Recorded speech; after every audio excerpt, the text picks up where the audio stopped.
My mom is from Mindoro, from Ooh. Calapan. Yeah, from Oriental Calapan. Mindoro. Calapan. Yes, Oh, yes. My dad's from New York, from the States. And growing up, I grew up in Tokyo, Japan. I was born and raised there, but my parents would always make sure that we either visited the States or the Philippines. Oh, Me and okay. my So brother, every now there's and two of then. us, every now and then. So every now and then was usually like Christmas vacation or summer vacation. Yeah. So I go to the Philippines regularly growing up. And then after went to the States for university, San Diego. And then after university, I moved to the Philippines to follow my dream of being a pro MMA fighter. Yeah. Well, I think that's one of the biggest differences of Japan and the Philippines when it comes to the Christmas season. Yeah. I mean, no one does Christmas like the Philippines. I know. It's like The another long- level here. But Japan Christmas season's quite nice. And but yeah, it's Quiet. another animal here. Is it quiet there? Yeah, it's not. It's super quiet. Yeah, you don't have the fireworks and And karaoke. yes, Yeah, and the yes, karaoke. it's another animal here. in And the Philippines. entire family gathering together in Yes. one house, cooking and all the chaos. Yes. Like, well, the culture is very different, right, between Japan and the Philippines. So that was, yeah. But I mean, my parents, they retired and they live in Baguio now. So that was a bit of a culture shock for them first after spending like 30 plus years in Japan. Oh, okay. So your parents are now My here. parents are here in the Philippines. Retired. Yeah, they're retired. Yeah, For good. for good. Yeah. Oh, okay. Actually, they're here. Oh, okay. Please welcome Yeah.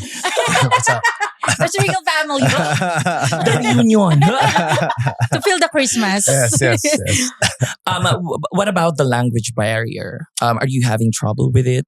Oh, with Since you're Tagalog? Yeah. Yeah. I mean, I'm just bad with languages, to be honest. Like, Same with us. Yeah. We only have 2 minutes to English.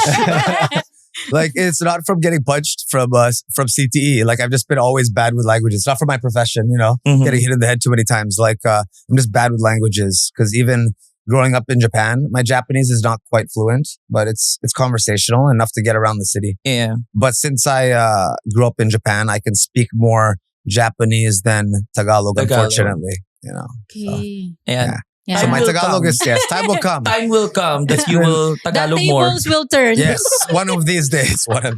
I hope. Kung ano-ano na lang sinasabi talaga.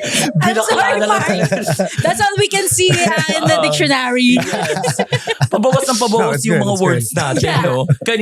Kanina nakaka-full sentence pa tayo. Ngayon, I'm just pulling the quotes card. Life quotes. You enjoy? Yeah. Yes. But you can understand. But you can- Konti lang. Wow, konti lang. You can do one that, of the few words. Enough for you to get around. Yes, enough for me to get around. Yes, and order food and directions and stuff. Basics. Yeah. Well, by the way, let's move on to the next topic, which is the global economic crisis. Yeah. No, just kidding. That is happening in Japan. May ano What can I say about the global economic crisis? No, just Wala. kidding. So before the Mark Mugen happened as an athlete, how were you before? How did you prepare for is this something that you've been really wanting growing up? To be a professional athlete? Yes. Yeah, I mean, growing up in Tokyo, I always got fascinated. I always loved sport. Basically, I started wrestling when I was 8 years old. 8 years old. I started doing freestyle wrestling, not WWE wrestling, not the like real wrestling, real The like one with the ladder. yeah, ladders and chairs, The foldable and, chair? yes, You yes, don't yes. like that? With the colorful the spandex, onesies. yes, Yeah, yes. you don't want the colorful no, briefs. no. Colorful briefs. Yeah. Ano? Calvin Klein ba? No, the shiny briefs. The shiny Yeah. briefs, yes, No, yes. okay. So I did the it's like Olympic style wrestling, freestyle wrestling. It's the style of wrestling that they have in the Olympics. So it's like takedowns and throws. I started doing that when I was 8 years old at the international school I went to in Japan. And then that was my very first sport. And I excelled in that and was a champion at my school.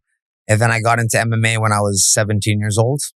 And then just continued. And I picked up MMA quite fast because of my wrestling background. It translates very well. A lot of champions in the UFC and in big promotions, they have wrestling backgrounds. Freestyle wrestling or Greco-Roman wrestling, Olympic style wrestling background. So it translates very well into real combat, into MMA. So that was my base going into MMA. And then, And I also love the fact that at the age of 8 years old, Yeah. he already knows what he wants. Why? Why do you know wrestling at 8?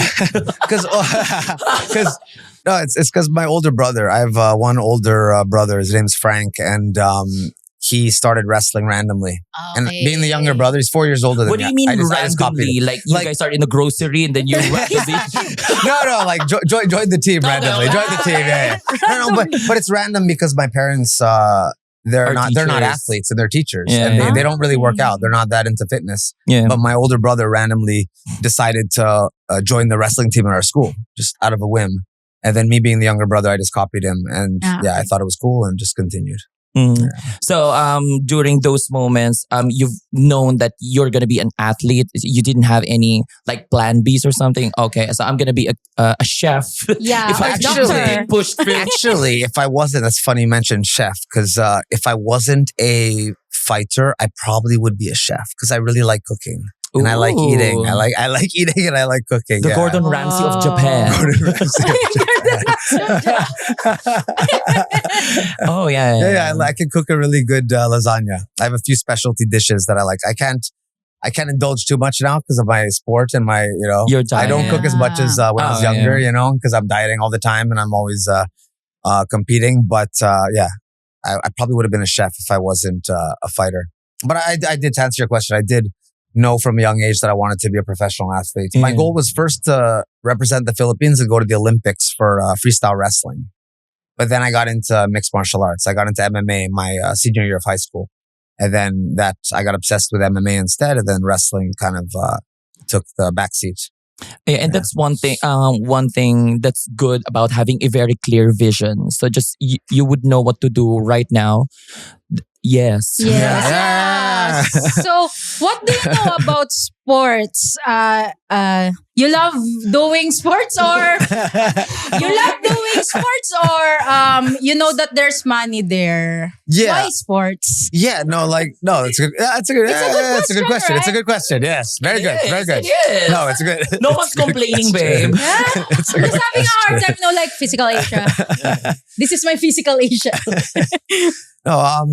No, basically, yeah, like life of an athlete is a struggle, right? Like especially life as a fighter is a struggle financially, because a lot of fighters are jumping from fight to fight. And unless you make it to the level of, Manny Pacquiao, Floyd Mayweather, guys in the UFC, Conor McGregor, right? Like that level, it's a struggle. And a lot of people are just living from fight to fight. And a lot of guys in the UFC are even working part-time. Like they have and they're just training on the side, and they can't. They have a 9 they're not. Yeah, they don't earn enough from the UFC to quit their job. There are quite a lot of fighters that are still working, that are in the UFC and active. So yeah, it was a struggle, especially when I first started out as a pro. I remember my first few fights. How the fight world works is you kind of have to put together, in boxing and MMA, you have to put together a string of wins, and then good quality wins, and have like an undefeated record, like 5-6 wins, and then a bigger promotion will sign you, and then you'll get a bigger contract and a bigger deal. So in my first few fights, I was like breaking even, and some of those fights I'd have to pay my own expenses just to get to the promotion. And if I lost, I would have lost money, but if I won, I'd break even, or maybe just make a little bit extra on top of that. So I had to do that for a few fights until I put together that string of wins, and then I got a real contract with a bigger promotion like that. You have other jobs while you're doing the string of the wins? Yeah. At that time, I taught some English in Japan as an English teacher. I worked at Toys R Us when I was in college. Wow. Yeah. Which is in the US. In San Diego, I worked at Toys R Us. Also worked at a sandwich shop at a cafe on campus in San Diego. Wow. I preferred that to Toys R Us because Toys R Us, I don't know. It just wasn't fun. It just wasn't fun. Toys R Us. It looks fun, but it is. It looks fun, but it wasn't. And a lot of unhappy, angry customers. Maybe just that for when I was there for a month. So anyway, I quit at Toys R Us and I ended up working at the sandwich shop on campus, and I liked the food there, so I get free meals after, So okay, you don't want the free toys? No, I didn't want the free toys. Sorry, out of curiosity, if you work for Toys R Us, are you gonna get a free toy? Yeah. No, it wasn't part of my contract. Maybe the others, but not mine, unfortunately. Yeah. $5,000. Yeah. No, I would have loved that. Some Nerf guns and some cool stuff. But no, it wasn't part of my contract. Well, I have a question though. So since now that you are a professional athlete, how do you maintain your body? Since this is one of the biggest factors for you to maintain your effectivity. Yes. Yeah. Nice. Like We're stitching words. no, I love Gusto it. ko, ate. Effectivity. I like it. Yeah. Effectivity. No, it's good. We're gonna be a Striegl also. Striegl. I'm 37 now, so like my metabolism isn't what it used to be. Okay. So like I do diets. I'm careful with my diet, but I do a lot of not a lot, but I do some fasting now. Because for example, I still like to eat. I like to go out and eat with my friends. After hard training, sometimes we'll go to Korean barbecue and have drinks and just have all you can eat, right? Your guilty pleasure. Yes, exactly. So if I have a night like that, then the next day I'll fast. Just to balance it out. Or like, I'll maybe not fast the whole day, but I'll skip like breakfast and lunch just to offset the calorie bomb that I had the night before, So things like that I've tweaked over the years as my metabolism has slowed down, and it's not like my 20s, when I could just redline the whole time and eat whatever I wanted and stay lean, So, Yeah. I watch my diet a lot, and sometimes it's costly, especially when I'm preparing for a fight.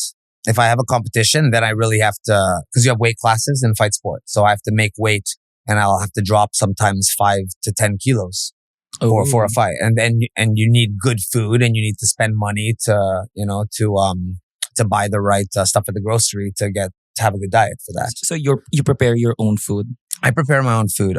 In the past, I've worked with some meal prep sponsors. But Do you find them effective? Because I don't. no, they are effective, but it's like, it also, to be honest, like it depends on your lifestyle, right? Because if you're going out to eat with your friends and you're like the weird guy with your your Tupperware, take it out of your bag, right? Is there like a microwave here that I can use? Exactly. So it depends on your lifestyle, but it can be effective for sure if you're just eating only what they're giving you and you're not in a calorie surplus, like beyond that, and you're not cheating at night, then you will lose weight for sure. You can eat it in one meal, right? The whole meal prep.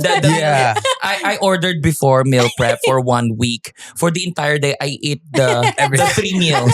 So I was doing 1 meal a day. Mad. 1 meal. I've done that too. I've done that too with my meal prep. Like had it all at once, just because it's so good. Sometimes, they all look so good and I'm hungry and I'll eat all of them at once. I'm like, oh no, what have I done? And then you're guilty. Yes, exactly. So now you prep your own food. Uy. Huwag kang magpapapetsa de peligro sa content. Kung biting ka sa kwentuhan, punta na sa YouTube, Spotify at Apple Podcasts para mapakinggan ang buong episodes ng Petsa de Peligro. Kompleto yan. May funny highlights, seryosong tips, at mga diskarting pwedeng makatulong sa'yo before swallow day. Kaya mo maging mas wise. Check us out sa lahat ng social media platforms. Follow Union Digital sa lahat ng social media platforms. And don't forget to like, comment, and subscribe to Petsa de Peligro bago maubos ang mobile data mo.